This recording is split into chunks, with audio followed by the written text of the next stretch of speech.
Good morning students. Welcome to the noun chapter once again. Now we are going to study all about number. Till now we have studied different types of nouns, how they are categorized based on meaning, like your proper noun, common noun, collective noun, abstract noun and material noun. Now we are going to see whether those names can be counted or not counted. So we are going to study about number. So whether the nouns can be counted or not counted, we have a number of two types. Till now we have studied about singular, plural, as number as singular and plural. Like cow, cows, bat, bats, bench, benches. This is how all the numbers you have studied till now. Now we are going to categorize them as two whole separate groups as countable and uncountable nouns. So number we have of two types. One is your countable that can be counted and another one is your uncountable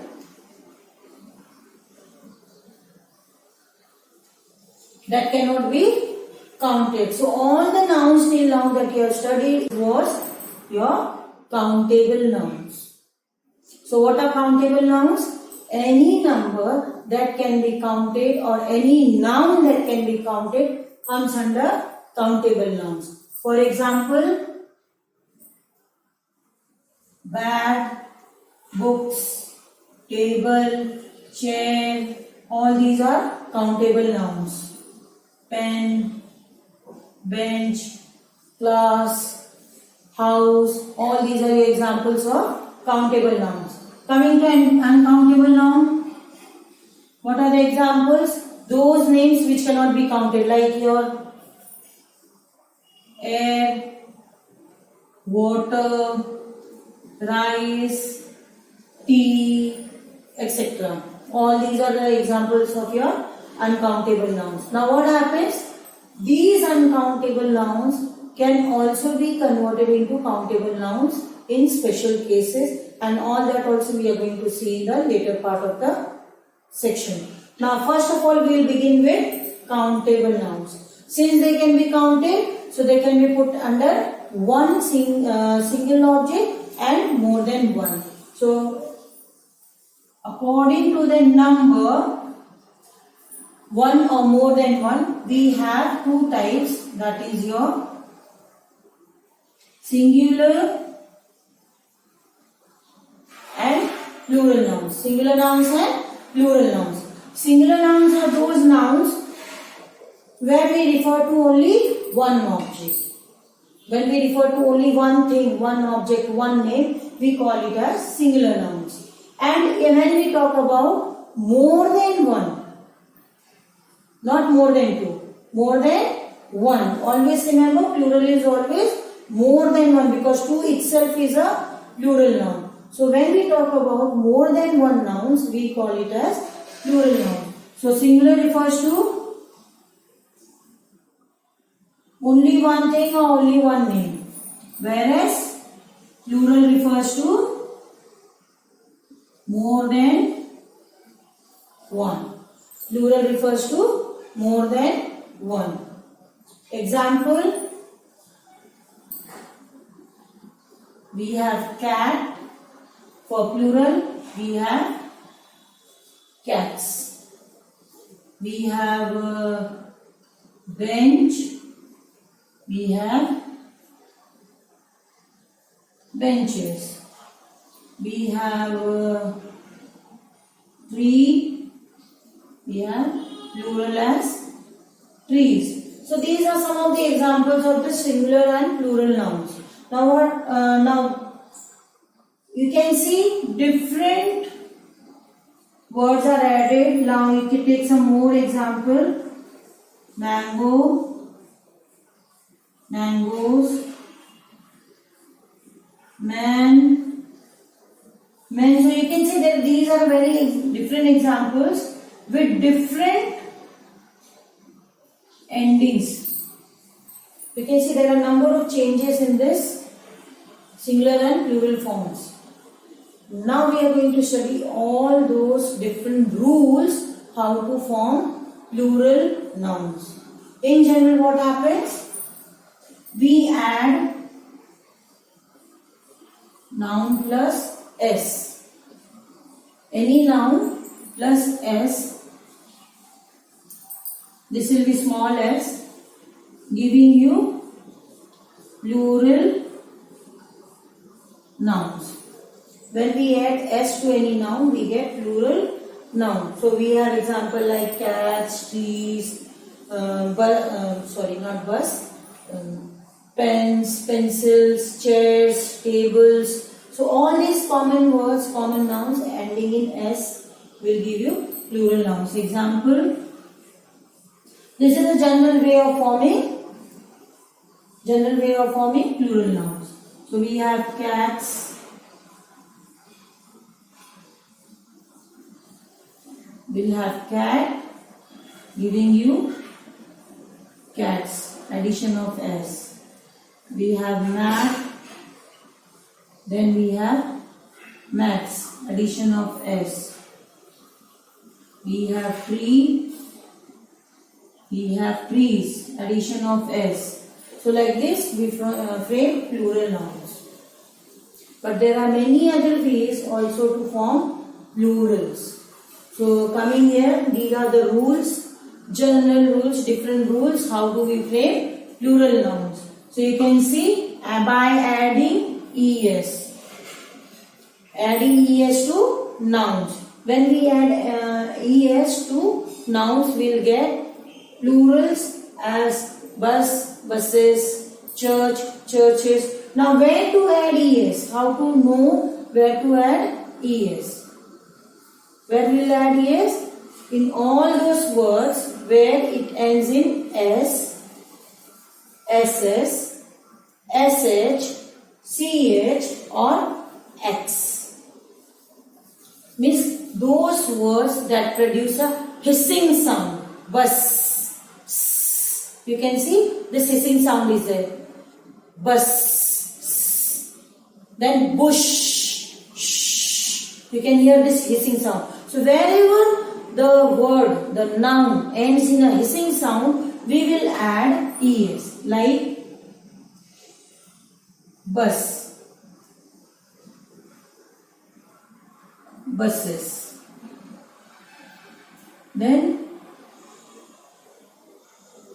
church, churches.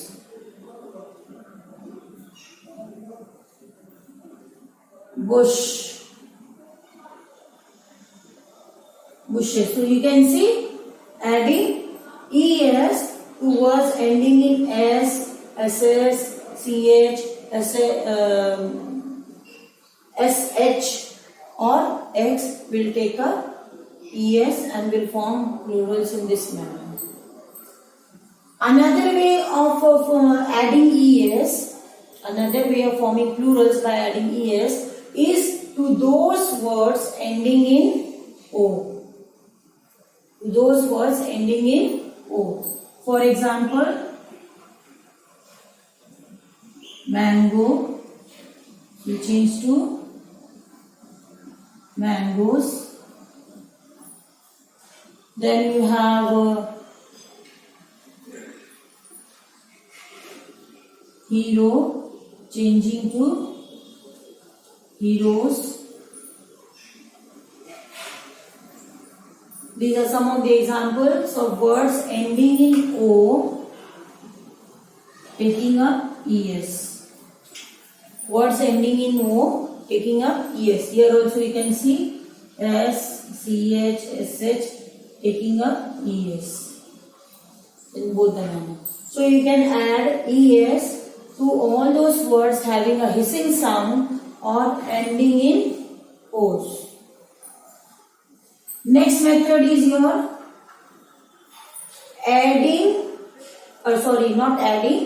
changing y into ies. In certain words, we will change y to ies. Now, where we will change? In those words where consonant is present before Y. Where are we going to end Y? Where consonant is present before Y. For example, we have pony changing to ponies. We have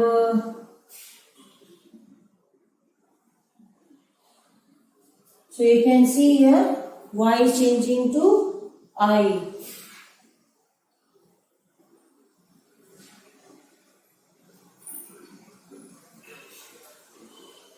We have city changing to cities.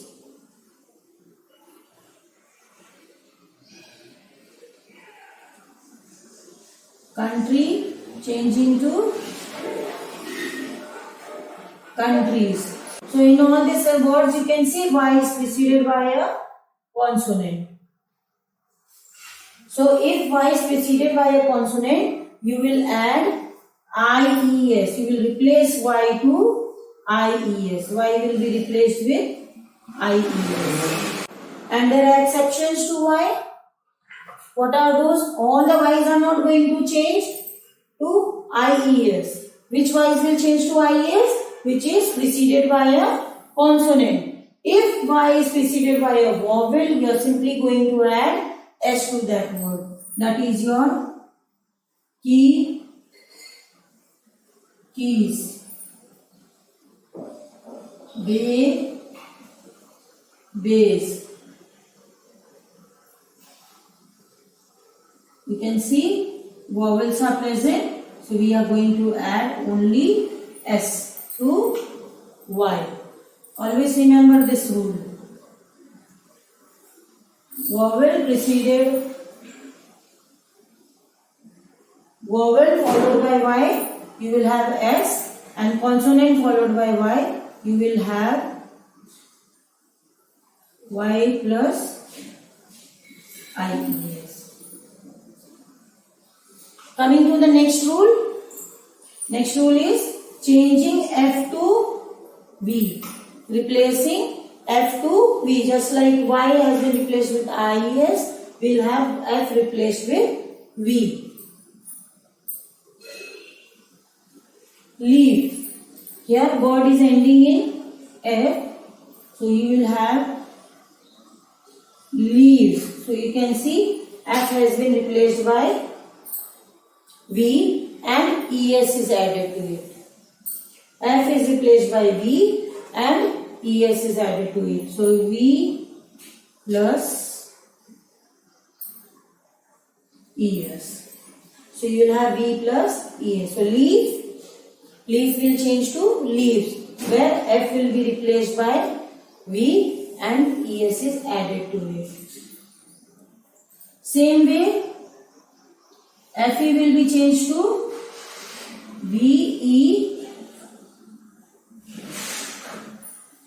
FE will change to VE and S is added to it. So you have knife change to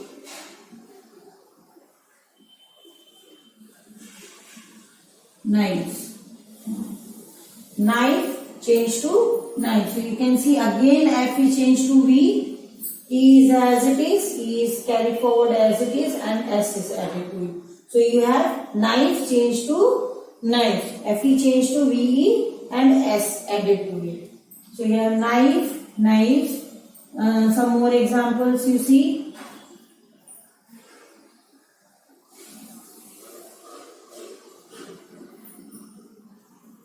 We have calf change to calves.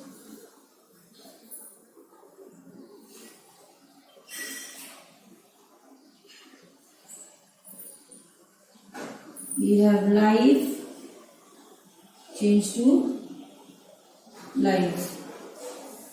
So here also you can see the changes. So when the words end in F, you are going to replace F with V and add ES to it. So examples are leaf, leaves, calf, cows.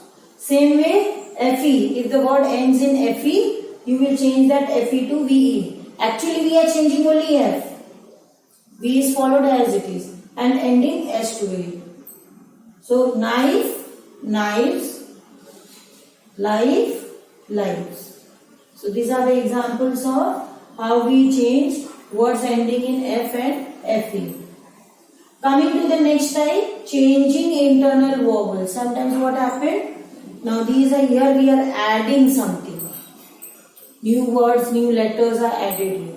Here we are not going to add anything but change the internal vowels. For example, we have man. Men will change to men. We have man, men will change to men. Then we have woman.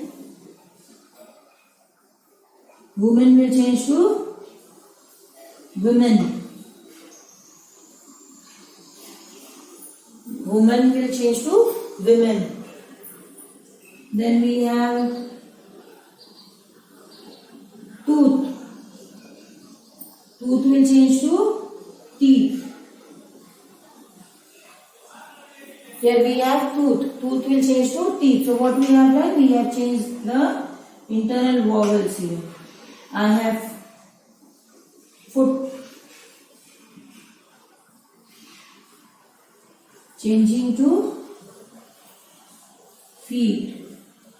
This is also another way of changing internal vowel and changing it to plural. Goose, geese.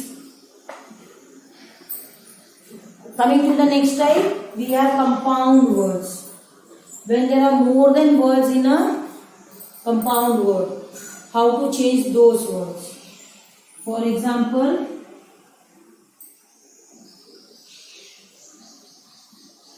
daughter-in-law. Now, daughter-in-law, there are 3 words in this. How to change? Here we are not going to write daughter-in-laws. How will change? We are going to add S to the main word, to the main noun, which is actually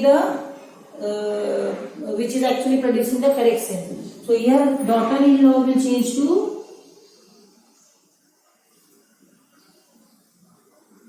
daughters-in-law.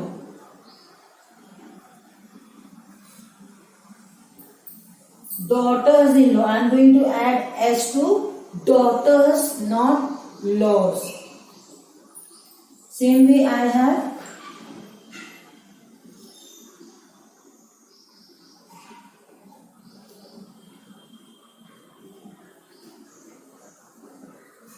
milkman. Milkman will change to, they will not change to milkmans. They will change to milkmen. So you can say internal vowel is changed. Here you can see. So this is how we make. Then we have son-in-law. So it will become sons-in-law. Another example.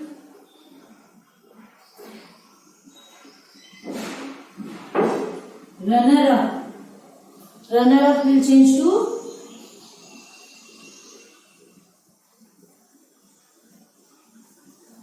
runners-up, not runner-ups. It will change to runners-up. So this is how we change the we'll frame plurals for compound words. This is how the plurals are formed for compound words. Apart from this, there are some more exceptions. There are different exceptions where words give a different appearance. Actually, the word is different in number.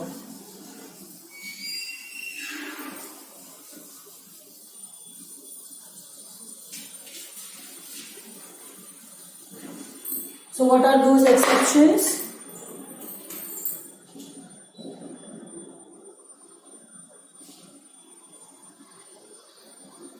What are those exceptions? Sometimes what happened? Words appear to be plural, but they have singular meaning. Like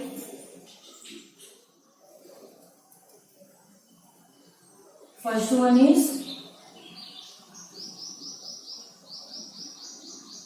plural in appearance,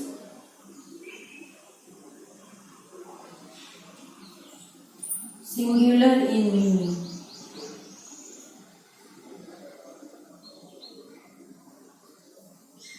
Plural in appearance, singular in meaning. Like your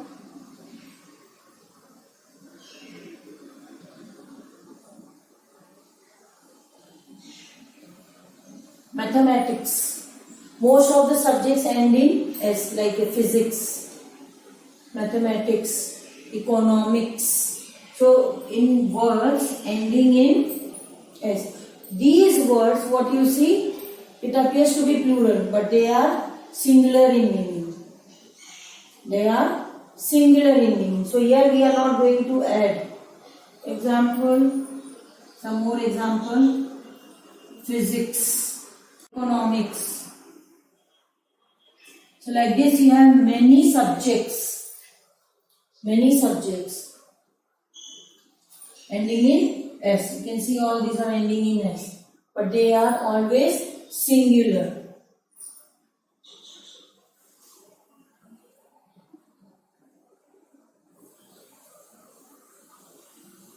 They are singular nouns. Same way we have certain words which are always plural and no singular forms are available. No singular is there.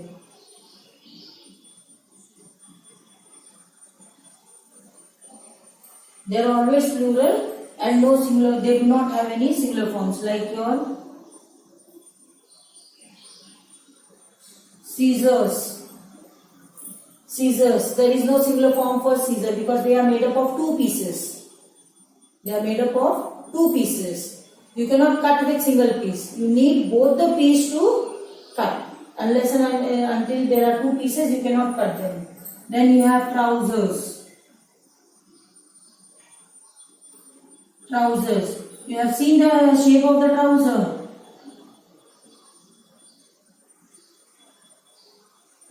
It is somewhat in this manner.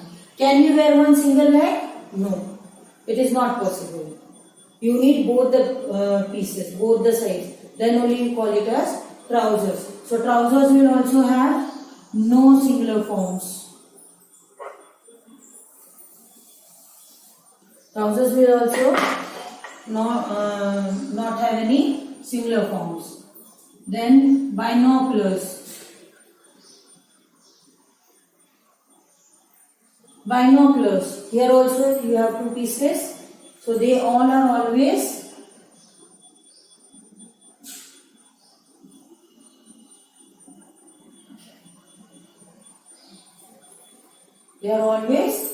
plural.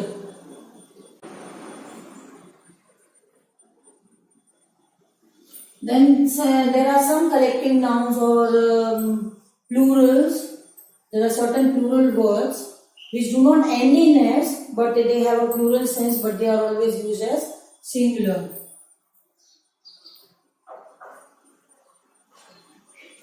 Plural sense used as singular. Example,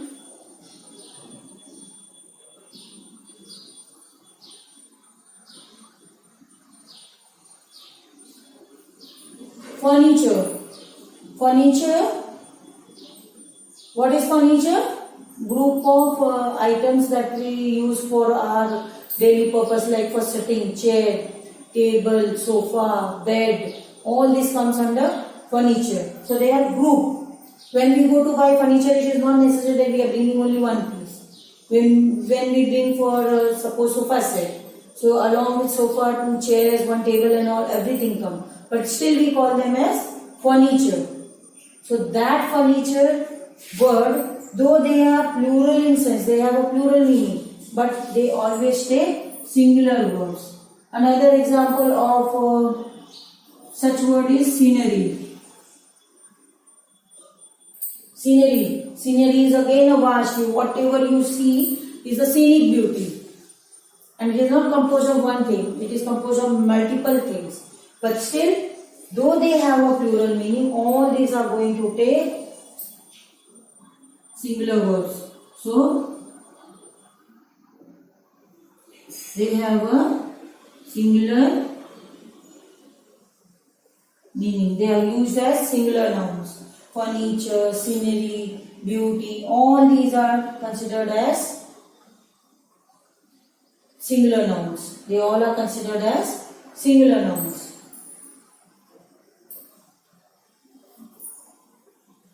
Then let us open plural meaning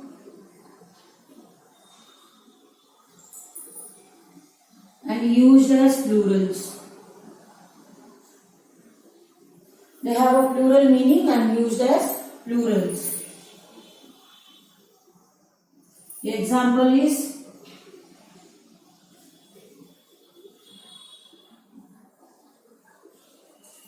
cattle, people, though cattle without S, people without S. But when we talk about people, people is always more than one. Cattle is always more than one. So they are plural in meaning also and are used as plural nouns also. They are always plural.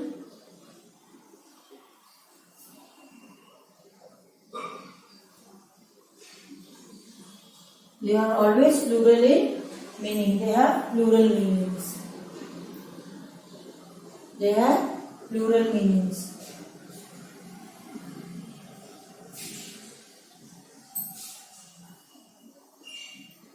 So till now, whatever we have studied, all the types that we have studied, comes under countable nouns. Where does it come? It comes under countable nouns. Now we are going to see how uncountable nouns can be used as countable nouns. Coming to uncountable nouns, what are uncountable nouns? The one that cannot be counted.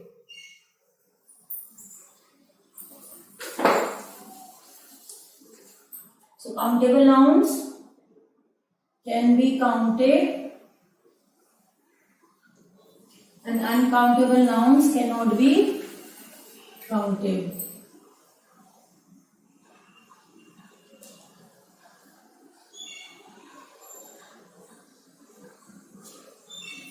Example, book, pen, chair,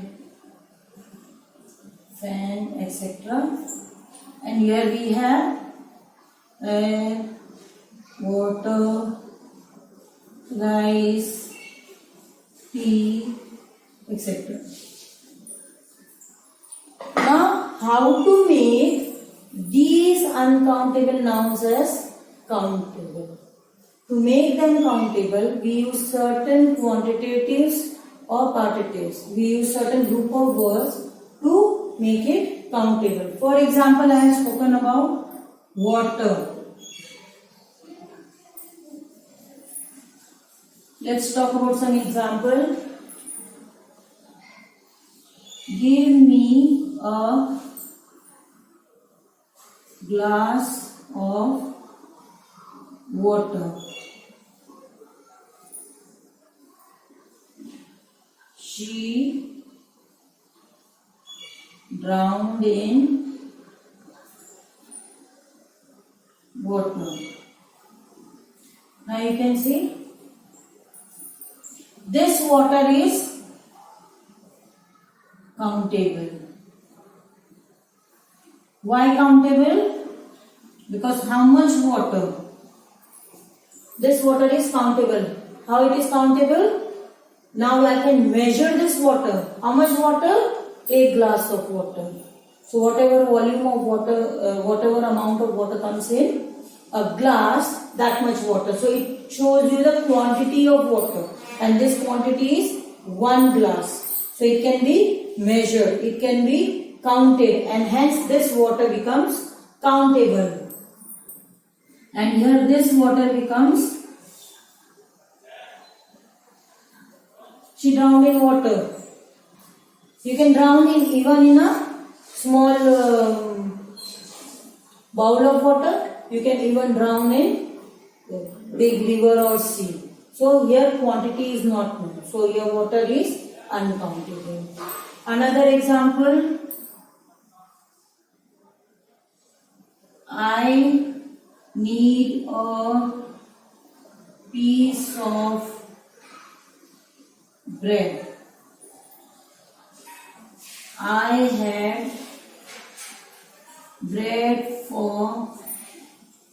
had bread in my